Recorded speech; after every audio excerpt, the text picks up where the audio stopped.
Hello, everyone, and welcome to a brand new episode of the Jams Tea Podcast. We spill the jams and spill the tea. And this week we're talking about two new release reviews. We're going to be talking about, of course, the newest album from two of abstract hip hop's biggest names. We're talking about the collaboration album between JPEGMAFIA and Danny Brown. We're going to be talking about Scaring the Hose, Volume 1. And we're also going to be talking about the latest album from synth pop legends Depeche Mode. We're going to be talking about Memento Mori. We actually talked about Depeche Mode in a record club last year. If you haven't seen it, we talked about their album, their classic Songs of Faith and Devotion. So go check that out if you want to know what we think a little bit about this band before you listen to our new review here. So Absolutely. But before we get to them, let's talk about two of the biggest names in what I'm going to term internet hip hop.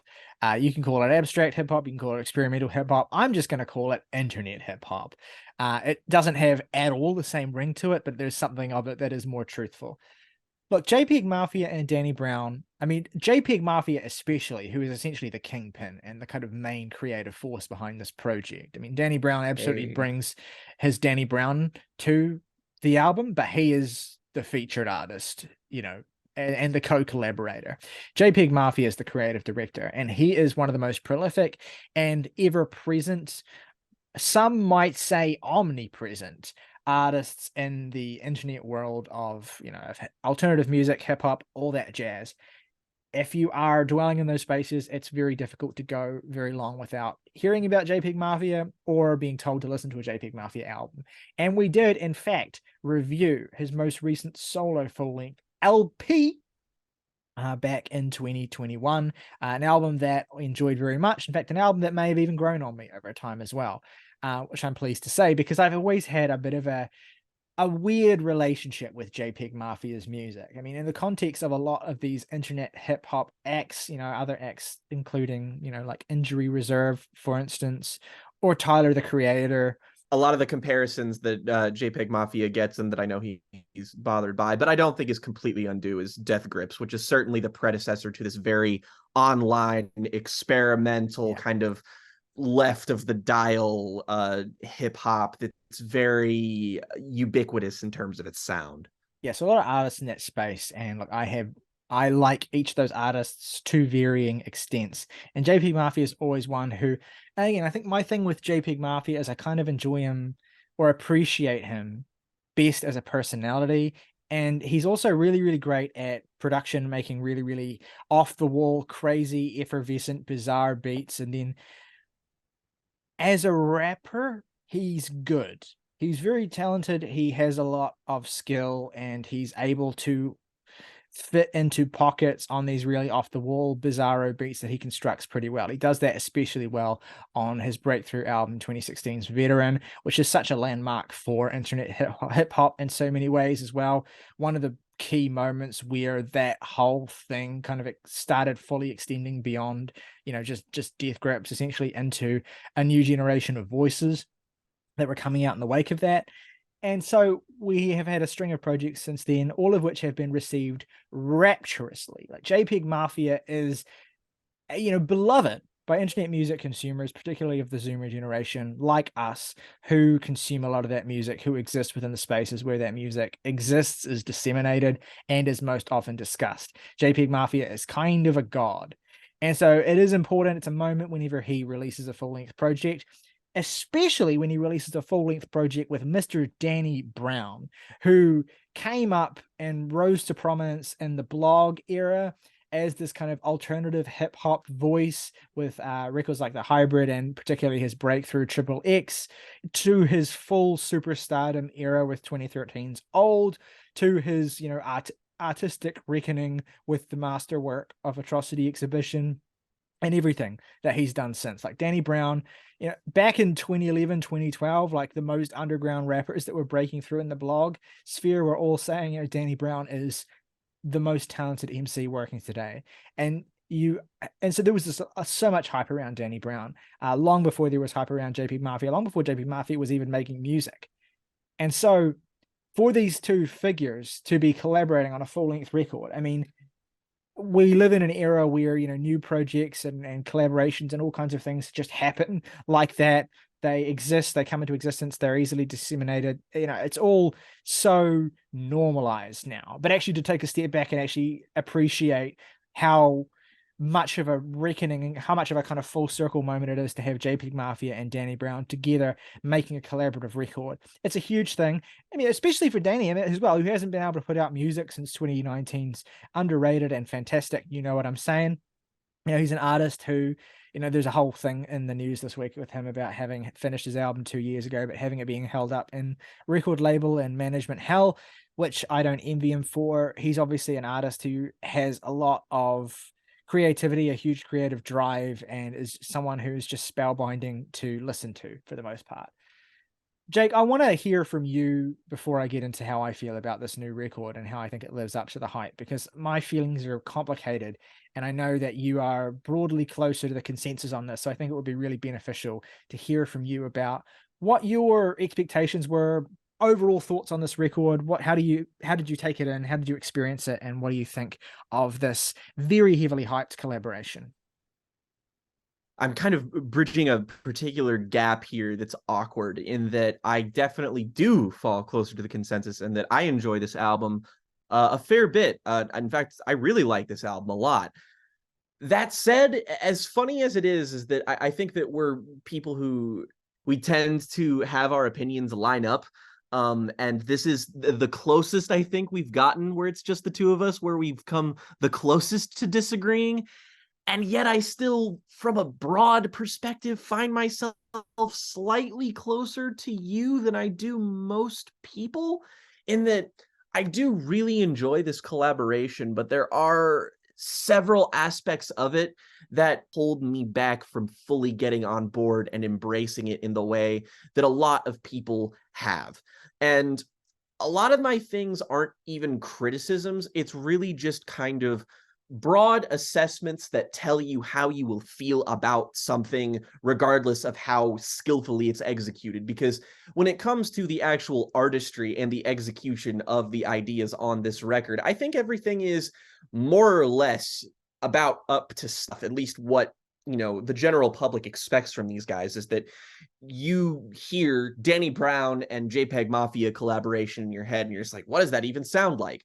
And the result, if I'm being a little bit honest, it's good and I like it, but it falls a lot closer to JPEG Mafia than it does Danny Brown. And I'm not necessarily saying that I expected like a flawless synthesis of these two people's production styles to be brought together in forever, because like they're two artists who, while they do kind of inhabit that same very online space that Riley alluded to, they, aesthetically occupy very different pockets.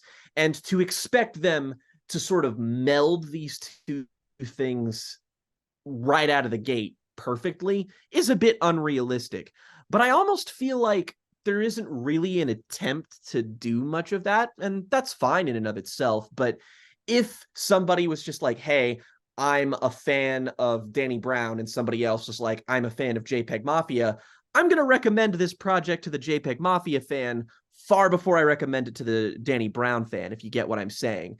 And that's because, as Riley kind of led off with this, Danny Brown does kind of feel like the featured artist here. The production here is very much way more on the JPEG Mafia, Peggy side of things, where it feels a lot like LP in regards to its production style, that very sort of hectic, sample heavy, distorted, sort of like there's lots of samples, there's lots of elements of stuff that I think are really adjacent to stuff like hyperpop on here, that it's really immediate sounding, it's really bright, and it's really creative sounding. And again, if you enjoyed LP, you're probably going to enjoy that as well. There are particular highlights that I want to shout out that are just, even for these two, a bit out of left field. One of my favorite tracks on here, and one of my favorite things that Peggy's ever done, is probably be the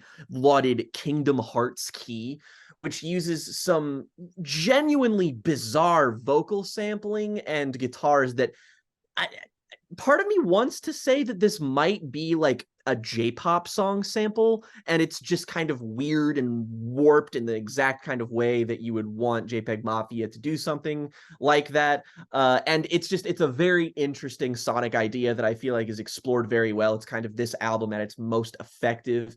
And there's also the incredibly anthemic perfect, which is it kind of sounds like a gladiatorial battle rap between JPEG Mafia and Danny Brown, where these sort of ESPN commercial sort of sampled horns feel like they are being used in the context of like a gladiator battle as the beat for this. And it sounds fantastic. I would almost say that a lot of JPEG Mafia's sort of ethos borrows from early internet culture of sampling things that are very ancillary, very on the peripheral of culture, and very ingrained to the idea of consumerism and taking these sounds and just like warping them beyond recognition or using them in a really creative way. And that's used throughout the entirety of the record here. However, a couple things. One thing that has been talked about very kind of comedically in terms of certain memes that Danny and Peggy threw around as the singles to this were being released is the idea of mixing. And it's very interesting because there's that meme that got tossed around and went kind of semi-viral when this went out, is that little the little dork ass emoji face that's like, oh, the mixing, this album's good, I just can't stand the mixing. And I feel like that might be a criticism that some people might level at us occasionally for. But the thing is, mixing, it's a lot more complicated than this is good and this is bad. It's about the way things sound in the broadest sense of the word. It's about the way they sound in relation to the other ideas within the mix. It's one instrumental idea and another instrumental idea, and the way that they interact and clash.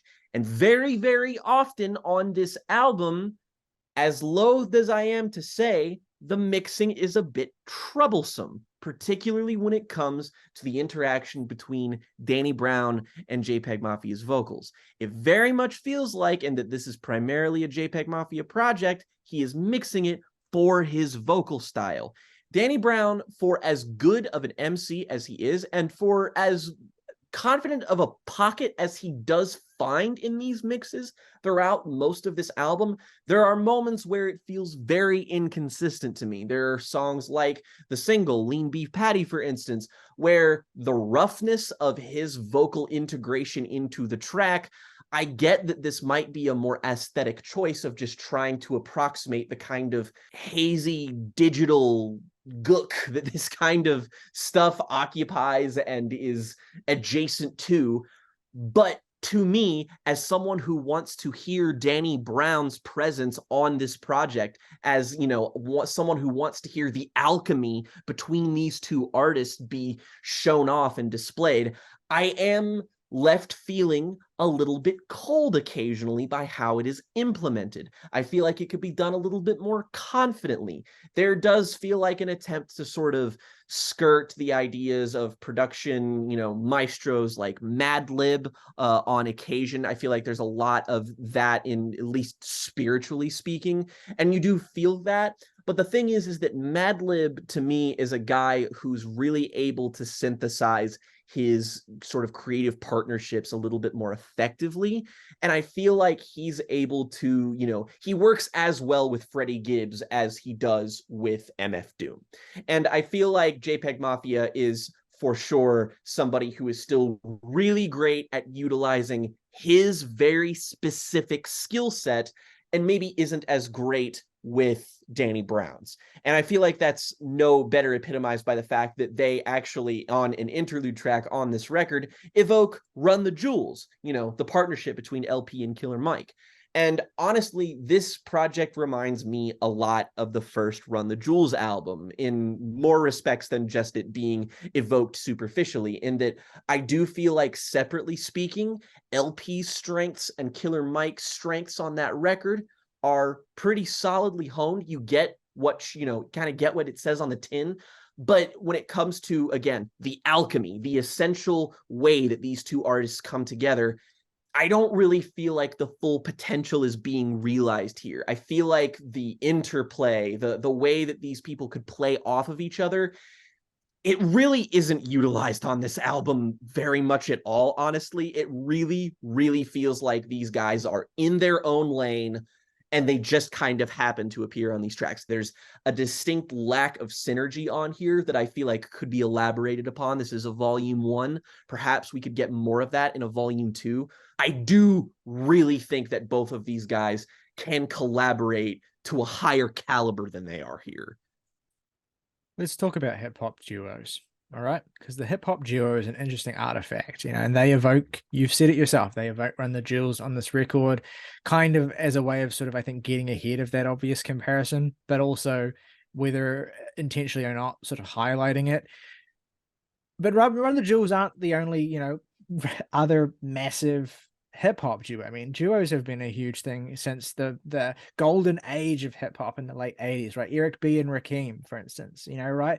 And ever since then, we've had great hip hop duos: Mobb Deep, Clips, Ray Shremmerd, for God's sake. We talked about Kid See Ghost with Kanye West and Kid Cudi just the other week when we were talking about great short albums. The hip hop duo, the idea of the mic swapping partnership, it can be a great way of creating an obvious and accessible analog for the relationship that hip hop cultivates with the listener, right? Within the context of the music itself. And what JPEG Mafia and Danny Brown do here, I'm going to treat it like a duo because that's how they're kind of presenting it, right? They are presenting it as this full-throated collaboration. They're presenting themselves coming forward as a duo. And rarely have I heard an album, a hip-hop duo record where the two artists in question sound less connected to each other, have less obvious chemistry, and sound less mutually invested in what they're doing. Frankly, it was a disillusioning project to listen to and try and wrap my head around this week. There's things about it that work on very basic surface levels. There are things about it that particularly JPEG Mafia does really, really well. He's great at that maximalist production. He's great at those maximalist beats. I don't have really, I have aspects of personal taste with regard to the engineering, mixing, and production style of the record that doesn't always work for me, but it's not a fundamental criticism. I understand when I go into a JPEG Mafia project that I'm going to get this particular style of maximalist, blown out, kind of sounding like some serious errors happened in the mastering part of the process. I'm expecting that. And frankly, in certain moments when it happens, especially on the first two songs, Lean Beef Patty and Step a Pig, where you have these really blown out synthesizer tones, I like that. That's a really basic aesthetic aspect of the maximalism that appeals to me. So most of what I enjoy about this record is coming on the technical side of things, is coming in terms of what JPEG Mafia brings to the table on that part of the equation. I think the horns and I think you described Perfect brilliantly. It's one of the standouts on the record for exactly that reason. JPEG Mafia is great at using those kinds of ethereal vocal samples like he does on Kingdom Hearts Key, but also turning them up and making them so loud that they completely overwhelm the track. It does that on Orange Juice Jones as well. Has this bizarre keyless sample on Fentanyl Tester that is kind of slowly comes to completely overtake the entire song. And you have these very present and huge sounding guitar sounds on a track like God Loves You, which is my favorite thing on the record for the record. So you have a lot that's going on here musically that I think, it hits a lot of the boxes that I would expect from JPEG Mafia, is satisfying on a very immediate level.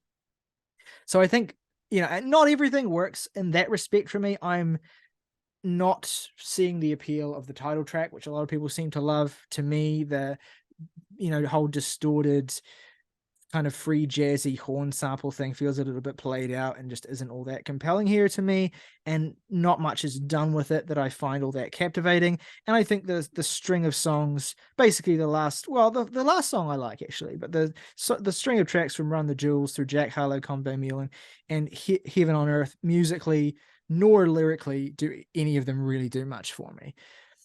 That all said, while I appreciate a lot of the basic, JPEG Mafia ticking certain boxes stuff that you get from the raw appeal of how this sounds, which I think is what a lot of people base their opinions on fairly enough. You want something that sounds good, that hits, that gives you that, whoa, holy crap, what am I listening to? This is insane feeling. But this is probably the project between both of these artists that I've heard that has the least staying power. Like, the more I've come back to this week, the more tiresome it's felt to me, and the more obvious the comparative lack of effort feels. And this comes through particularly in the performances and lyrics here. Danny Brown's a very technically talented lyricist and performer. Like, he's a very technically talented performer, and he's a very funny and witty and clever lyricist. Seldom do those qualities really get shown here, I think. I mean, this feels like a very low effort showing from Danny, frankly. I can accept and often do enjoy when Danny really leans into this very cartoonish, two-dimensional thing where he kind of focuses in on these very over-the-top depictions of his sexual escapades. And there's some funny moments on here, there's a whole one song where he goes on a riff about like biblical references when he's talking about sex. And it's so funny. I think it's my favorite thing that he does on the whole album. Yeah. And he talks about like, I need to get the exact line. He's like, I fucked her up. Like, I fucked her over like the 12 apostles or something like that. He says something like that. And it just, the way he phrases it is so funny. He has moments like that. He has moments where he gives you, he finds a little riff, or he finds a little refrain, or he finds a little thing to base his wordplay around, and gives you something really, really funny. Or have an occasional thing like that. But for the most part, it feels very phoned in, frankly. And JPEG Mafia isn't doing this many favors either, because his performance style is, I mean, monotonous, frankly. He uses basically the same eighth note flow for half the album, if not more. It is very difficult to, like, he maybe, I think, has better lines here than Danny. I think maybe he's put a little bit more, or had a little bit more time to put into the work he's doing here.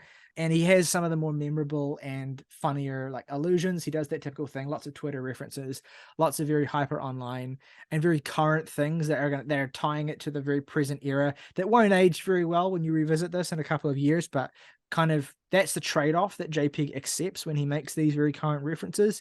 And, for the most part, if you aren't going to say it, then I will, in that, look, we can stop all talking collectively about Elon Musk now. I think we can all, our lives would all be better if that went away. And so in my music, even if it is very online, maybe let's stop. There's like two references to Elon Musk directly on this album, lyrically. There might even be more indirectly that I missed. And one is like, you're pushing it. And the first one is the first fucking lyric on the album, I'm pretty sure. So one, you're pushing it. Two, we need to talk. Like, this is just a personal thing, right? Because on the one hand, I think that it's commendable, and I understand. Like, I think that what this part of JPEG Mafia's personality, where he comments on things that are very current, very active, he's not afraid to name names. He has a very funny line about like making a reference to, the prolific pedophile Matt Gaetz on a later track on this record, talking about something being as young as his wife or something like that. I wish I could remember the lines. I'm really bad at remembering specific bars. That's really undermining my criticisms here, but he has a really good propensity for these kinds of very current, very off the cuff, very online references. And in their very nature, there's a risk involved with doing that. It could very easily fall flat, especially to a jaded Twitter audience who are used to seeing these things 500 times a day anyway. But I appreciate that JPEG Mafia takes those risks, more or less. It's just that more than ever, it feels like, and this is true of both actually, it feels like JPEG and Danny are doing a shtick more than on their previous projects. It feels like they're both, particularly JPEG, but also Danny, it feels like they're both kind of going through the motions and performing certain aspects of their personality. And look, it's fine. I don't expect artists to change their personalities dramatically on every record they do, but it feels very much like it is playing into these very specific and well-trodden ideas of who these artists are, what their personalities are, the sorts of things they get up to. When I look at the album cover, right, which is this great like blaxploitation sort of homage with just fantastically arranged with JPEG with the arms up and the Bible and the gun, Danny with the shotgun and the cop cars and the women and everything about it is like it's very funny, it's very colorful, it evokes specific reference points, and it gives you this idea that okay, you're gonna get something that's very, very fun and very irreverent and very referential, right? And then you look at the song titles. We made a whole segment in one of our Now episodes earlier this year about how funny these song titles are. And it's like nothing on the very little on the album itself kind of lives up to the goofiness of the way that it's all presented and the way that it's all packaged. It feels like something that is a great idea and maybe a good proof of concept, but doesn't have the chemistry and doesn't have the fire and doesn't have the sense of adventurousness that you would want from these artists and from the way that this is all presented. It feels as though the actual sense of purpose for this project just isn't really there. And I read a profile of JPEGMAFIA on Stereogum about a week ago where he talked about how his mission essentially was to unite the underground. And as he put it, was this idea that he saw himself as, and he sees himself as essentially the figurehead of underground hip hop. He is very, you're starting to think this is just classic hip hop posturing as well, but he sees himself very much as the greatest in his realm and believes thoroughly that no one can do what he does, but also believes, simultaneously in the importance of community and in the importance of connection and the importance of lifting, underground artists up and finding that community and boosting those voices. And he sees himself as basically an ambassador for internet hip hop, basically.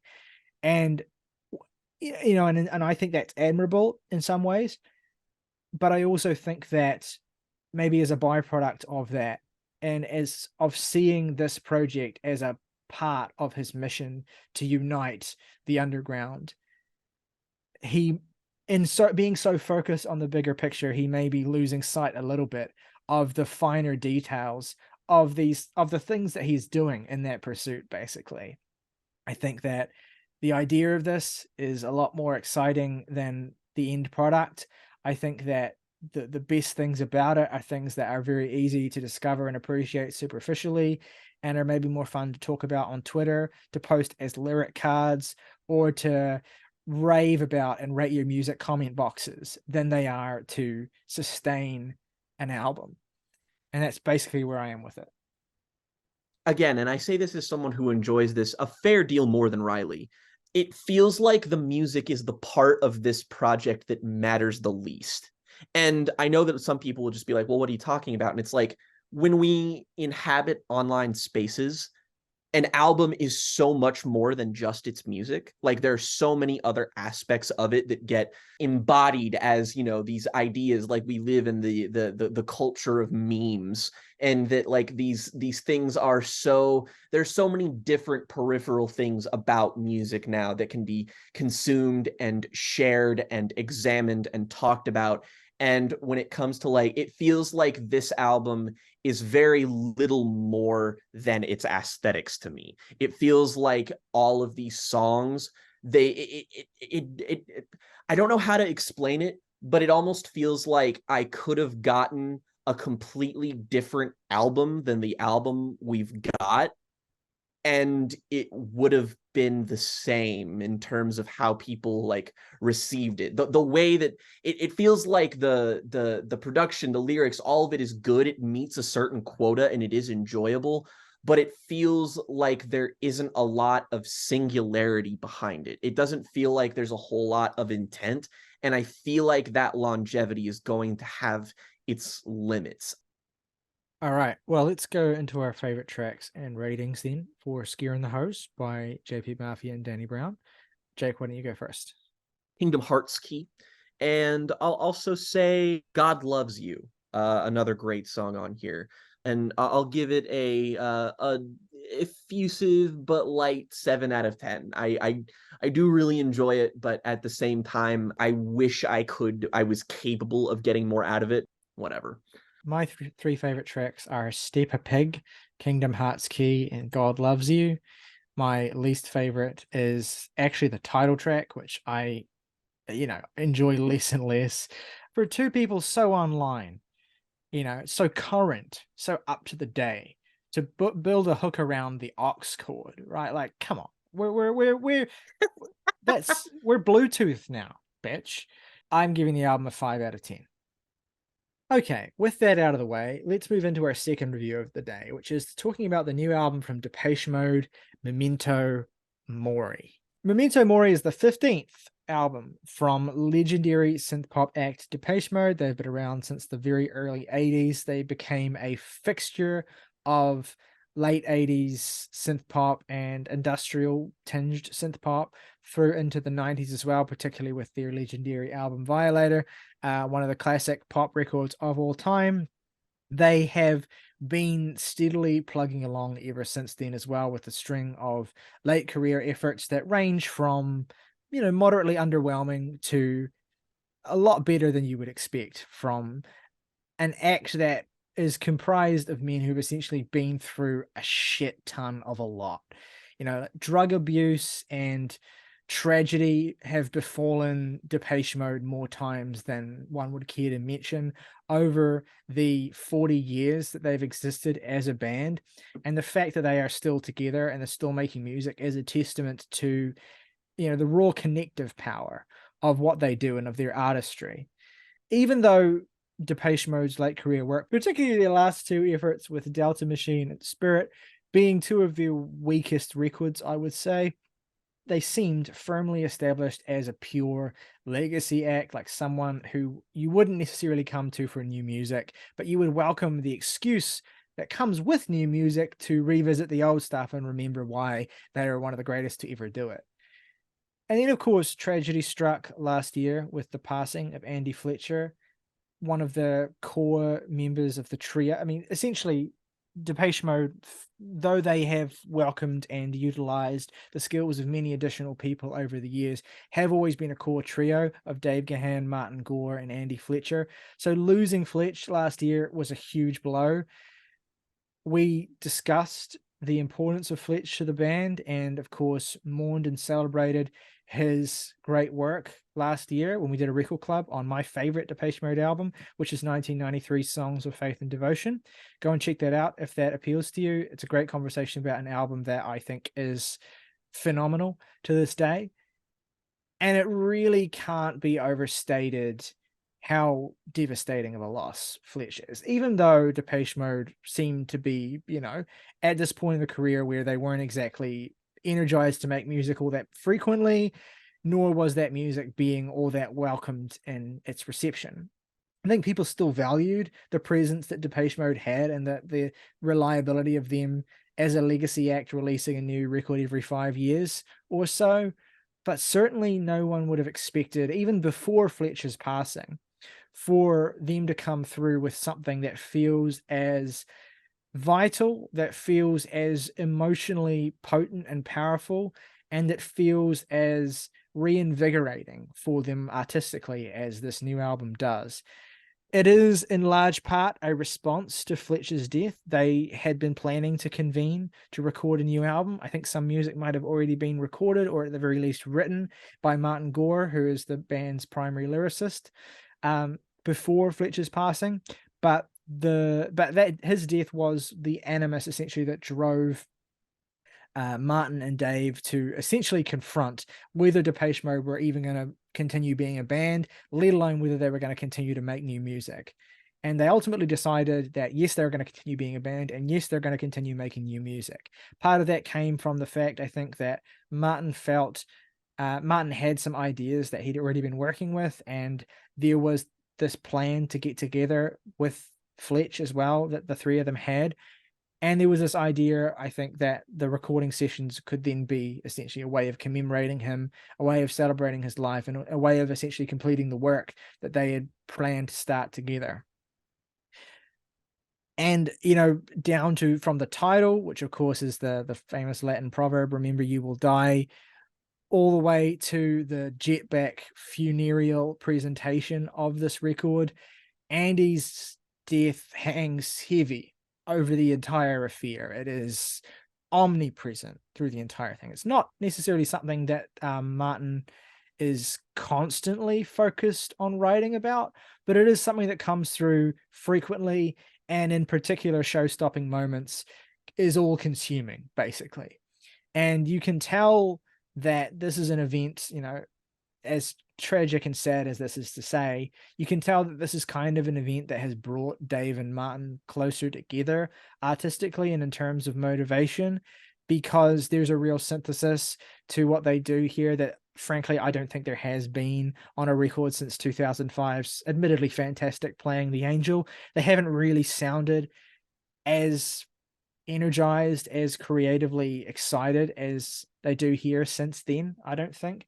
Particularly in this quality of Martin's writing on this record as well, in many of its best moments, there is a longing and there's a pain and there's a sadness that calls me right the way back to records like Songs of Faith and Devotion and Ultra, to that music that they made during that darkest period of their lives, essentially, particularly for Dave Gahan in the 90s, the height of his heroin addiction and the you know, essentially coming very close to death himself. I mean, particularly with Dave, but these are guys who have faced and who have dealt with death and who have had that be a theme in their art that has consumed them before. And here it's an opportunity to reflect on that theme, to address it in ways that feel different, that in ways that feel more proximal but less consumed by dourness and despair than they have in the past. And that's what's interesting about this, is that while this is a very jet black, sad album that, of course, frequently makes you think of the absence of Fletch, even though he doesn't feel as though he's missing because of one particular contributor who is key to this record that I will get to in a minute, but you obviously feel the absence through the content of the songs and the themes and the whole spectre overhanging it. But this is broadly, more or less, and maybe optimistic is too strong of a word, but this is definitely a record that speaks to the maturity of being at a point in life when you are getting used to death being a somewhat regular occurrence, and you're confronting it and you're forming a relationship with it that is more productive and that is more healthy, I suppose, than the relationship you had with it when you were younger and, you know, absorbed in your drug addiction and your vices and unable to see a way out of that. The aforementioned third collaborator who's so key to this record is one Mr. James Ford, who you may know for his frequent collaborations with, well, for instance, Depeche Mode in the past, but also Pet Shop Boys, Arctic Monkeys, Foals, Florence and the Machine. He's also a member of the band Simian Mobile Disco and the Last Shadow Puppets, which is an Arctic Monkeys side project. He is an incredibly talented musician who is a huge part of helping Dave and Martin to realize the sound here and to fill in the gaps where Fletch would typically be providing additional texture and pulse to a lot of these songs. This does feel like a record made by a trio, even if the nature of that trio has changed with Fletcher's death. There's a lot of muscularity here. There's a lot of clarity. I think it's the best sounding Depeche Mode record since Playing the Angel as well. Admittedly, I'm always more drawn to Depeche Mode when they are being a bit more hard-edged and noisier with their sound, and they certainly lean into that here. I mean, obviously you have the basic industrial madness of Opener My Cosmos Is Mine, but also you have this frequent featuring of really distorted, scratchy guitars, really loud, you know, almost not compressed, because there's this real clarity of sound to a lot of everything on this record, but there is this gnarliness to it that makes it feel really, really muscular and intense the entire time you're listening to it. Not everything on the album works. It wouldn't be a Depeche Mode album post the 90s if there weren't filler.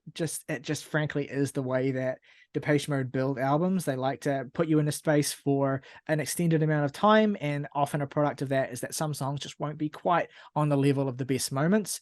Admittedly, they trim that here, and the record is a fairly focused 50 minutes, but it's not perfect.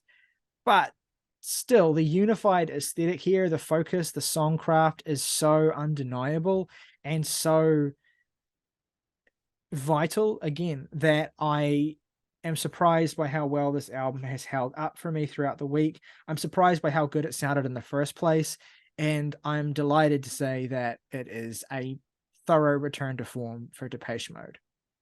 Yeah, I think the coolest thing about this is really just you don't expect a band this far into their career to still make something that sounds vital in any respect or that sounds this colorful. Like I kept listening to this and thinking, I mean, it's a bit reductive to compare it to their most well-known work, but it really can't be overstated that like if you are a fan of those classic era Depeche Mode albums like Songs of Faith and Devotion and Violator, this sounds a lot like them. It feels like they knew that they were harnessing something special on the album. I feel like that's nowhere better epitomized than with the most consistently great thing about the album, which is saying something because there's a lot of pretty great things about it.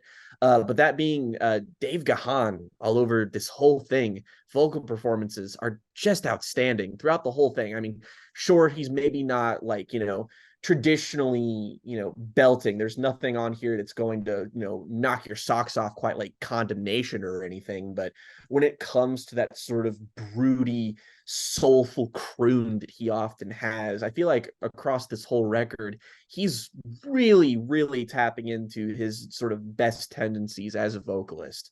And a lot of ideas on here are something that at least I'm a little bit less experienced with the back catalog of Depeche Mode. I've only kind of heard those like really highly acclaimed classic records, and even then, like half of them I still haven't heard.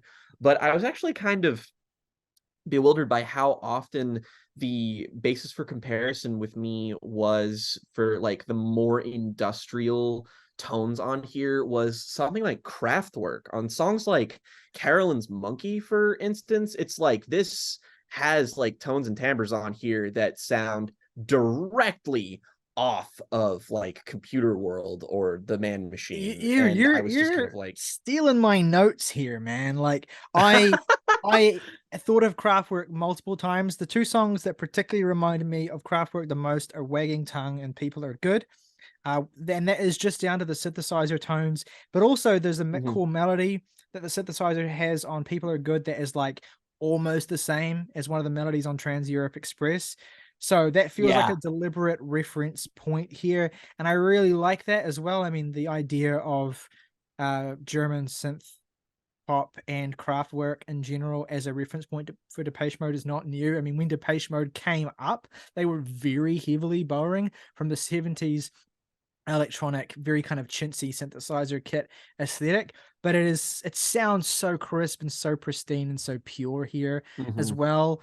And you get this great contrast between these very beautiful, very pretty, very plinky synthesizer parts and the more muscular contributions of James Ford as well. Who I forgot to mention as well, like I recognize this name, and it's not just Arctic Monkeys, and it's not just Florence and the Machine, and it's not just that Klaxons album, Myths of the Near Future, that he produced. He also produced Everything's album, A Fever Dream, as well. So Ah. he's had his kind of hooks into British synth pop and British electronic music as it relates to and as it pertains to pop music for a while, and is such a key part of helping them realize the aesthetic they're going for here. He did produce their last album, to be fair, but I think his skill set and in just general the aesthetic this album is going for is much more unified and much better pulled off than it was on Spirit. I think one of the big standouts is undeniably the lead single Ghosts Again, Ghosts which again. is just one of the best songs that they've put out in 25 years, I would say. Hmm. Utterly devastating vocal performance from Dave. The thing about Dave is that he's always had a commanding vocal presence. He's always had a commanding voice, and he's always been someone who has this gravitas to the way he performs that always draws you in. But it's really remarkable how well that voice has aged, considering how long it has been, 30 years since their most vital and beloved material. And he still sounds basically the same as he did then. Maybe a little bit more worn and, like you say, a little less prone to that massive booming hugeness that he could bring to some of those older songs. But man, he's able to bring the emotion here so clearly, so Mhm. strongly. He does that really greatly on Don't Say You Love Me as well. I frankly think that basically the whole first 6 songs in this record, the first half of this record, is Yeah. fantastic. I am really fond of the one song that Martin sings on this, which is Soul With Me, particularly the vocal melody that he has on the chorus of that song is slightly unconventional, a bit strange, but beautifully rendered. I kind of wish he had a little bit more presence vocally, even though he obviously wrote every song. But I really, really like that. I do think the album, the album falls into basically a slump from Caroline's Monkey through to Always You, Yeah.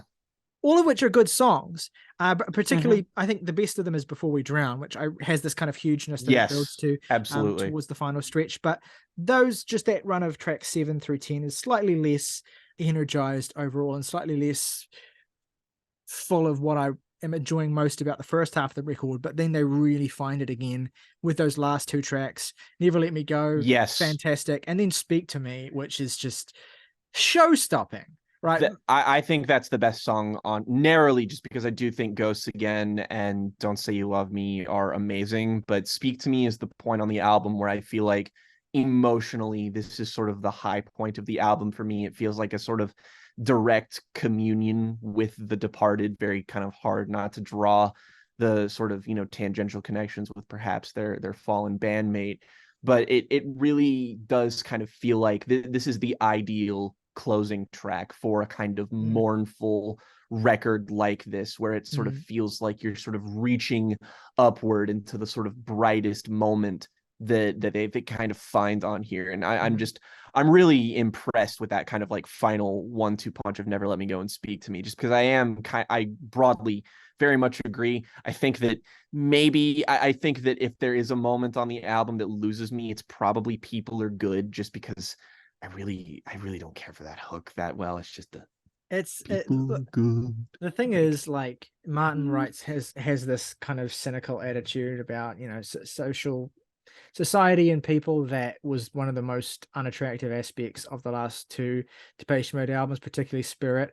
And it's just this is the one moment on the record where you kind of get hints of what I didn't like about those 2 albums. yeah, So I agree with you there. And I would just echo what you sonically said. it's still pretty all right though. Like that's the thing, is that even this album's lesser moments is that there's still something quite substantial to like about every song on this record. Absolutely. I mean, I'll be honest, like echoing what you said about Speak to Me, I mean, I don't even think it is written in such a way where you can kind of interpret it in a lot of different ways. But I think that Martin is fairly clearly writing about Fletch and Davis Mm-hmm. singing it in that way as well.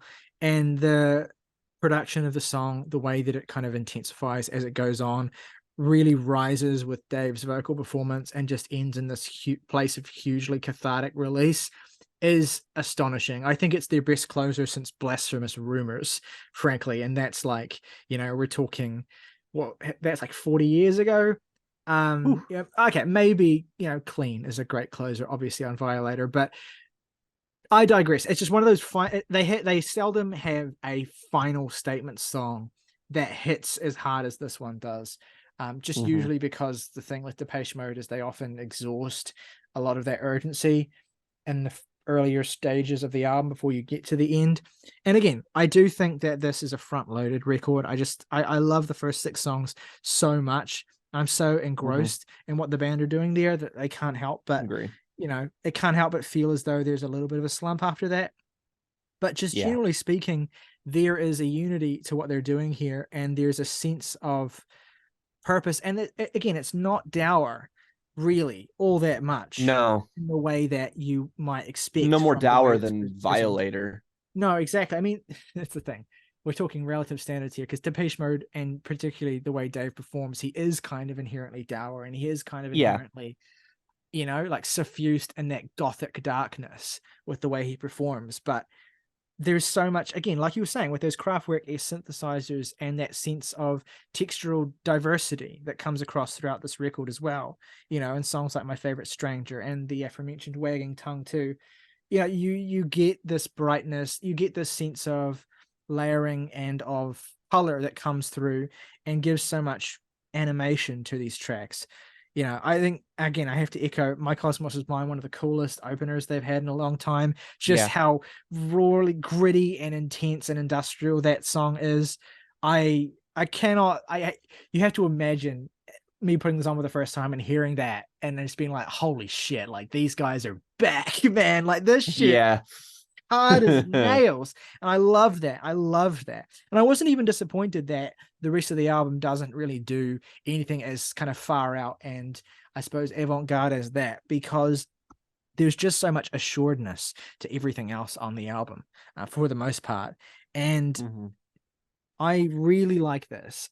I when I put on my critical glasses and kind of, I guess, really critique how certain parts of it make me feel versus other parts of it, yada, yada, yada, I can somewhat sour the experience for myself. But every time I've put this on, I've just had a blast with it.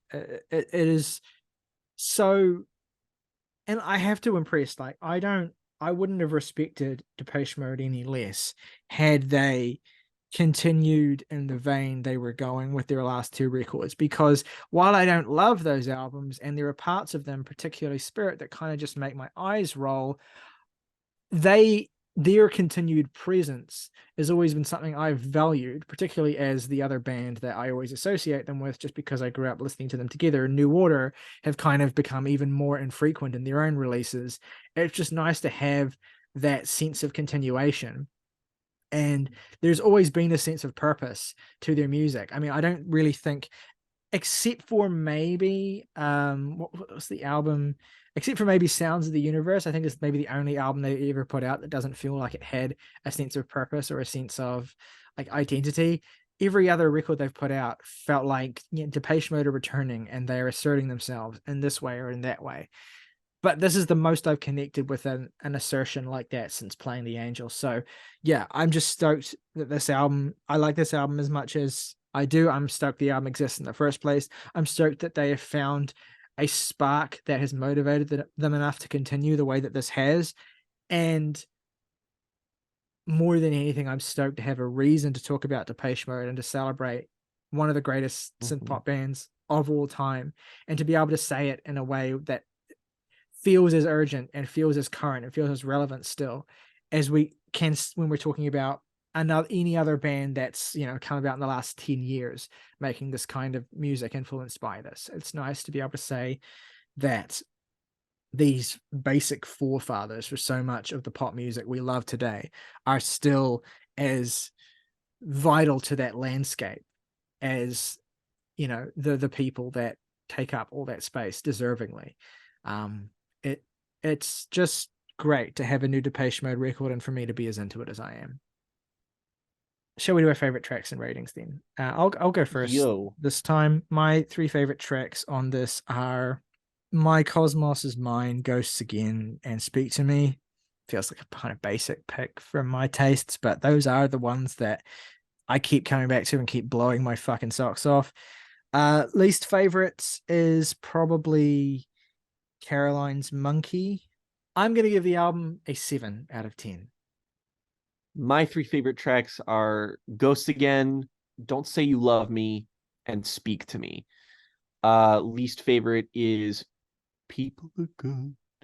And I'll give the album a 6.5 out of 10. All right, well, that brings us to the end of our new release reviews today. Let us know what you thought of either of the albums we discussed today, JPEGMAFIA and Danny Brown's Scaring the Hose and Depeche Mode's Memento Mori. Want to hear your thoughts in the comments below. Want to hear how you think these records compare to the artist's previous work. Are you feeling similar to us? Do you like the Piggy and Danny Brown album more than we do?